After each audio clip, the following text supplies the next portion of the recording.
मातीतून स्वप्नांच्या महालापर्यंत मामा मामींचं स्वप्न अखेर साकार झालं. एक काळ होता जेव्हा आम्ही सगळे लहान होतो आणि मातीच्या घराच्या अंगणात धावत खेळत होतो.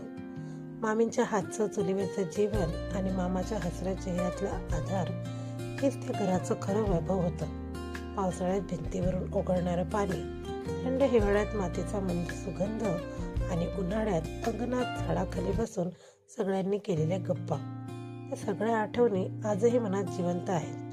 आणि आज तीच जागा नव्या रूपात चमकत आहे. नव्या भिंती, नवा छप्पर, पण तोच ममतेचा स्पर्श, तीच ओप कायम आहे.